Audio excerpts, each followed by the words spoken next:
ആയി കഴിയുന്നു.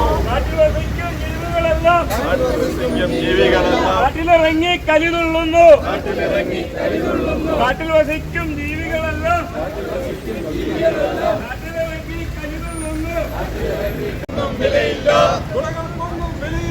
വിളകൾക്കൊന്നും വിലയില്ല. കർഷകരൊട്ടും വിലയില്ല. കർഷകരൊട്ടും വിലയില്ല.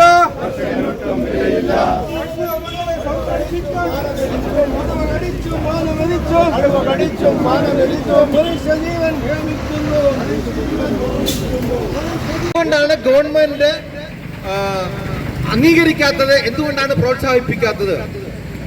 ബഹുഭൂരിപക്ഷം വരുന്ന കർഷകന്റെ അവന്റെ വാങ്ങൽ ശേഷി, ഉൽപ്പന്നങ്ങൾ വാങ്ങുവാനുള്ള ശേഷി, അവന്റെ ജീവിതത്തിന് ആവശ്യമായിട്ടുള്ള സാധനങ്ങൾ വാങ്ങുന്നതിനുള്ള ശേഷി, അത് വളർത്തുന്നതിന് വേണ്ടി എന്തുകൊണ്ടാണ് ഗവൺമെന്റുകൾ പദ്ധതികൾ ആവിഷ്കരിക്കാത്തത്?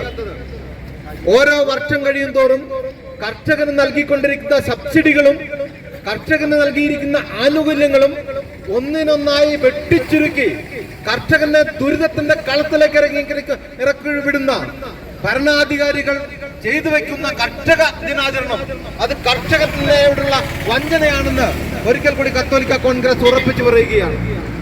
പ്രിയമുള്ളവരെ, എന്താണ് കേരളത്തിലെ കർഷകൻ, എന്താണ് ഭാരതത്തിലെ കർഷകർ നേരിടുന്ന പ്രധാനപ്പെട്ട വെല്ലുവിളി എന്ന് പറയുന്നത്? നമ്മുടെ ഉൽപാദനം കുറഞ്ഞു, ശാസ്ത്രം പുരോഗമിച്ചു, ആധുനിക സാങ്കേതിക വിദ്യകൾ ഭാരതത്തിലുടനീളം ആവിഷ്കരിക്കപ്പെട്ടു. എന്നിട്ടും എന്തുകൊണ്ടാണ് കർഷകന്റെ അവസ്ഥ ദുരവസ്ഥയായിട്ട് മാറിയത്? എന്തുകൊണ്ടാണ് കാർഷികോൽപ്പന്നങ്ങൾ അതിന്റെ ഉൽപാദനം കുറഞ്ഞത്?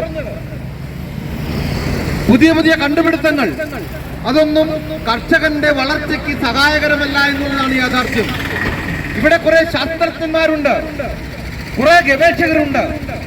എന്തുകൊണ്ടാണ് ഗവൺമെന്റ് തീറ്റിപ്പറ്റുന്ന ഈ ഗവേഷകരും ശാസ്ത്രജ്ഞന്മാരും കർഷകന്റെ അടിസ്ഥാന പ്രശ്നങ്ങൾ പരിഹരിക്കപ്പെടുന്നതിന് ആവശ്യമായിട്ടുള്ള നിർദ്ദേശങ്ങളും കണ്ടുപിടുത്തങ്ങളും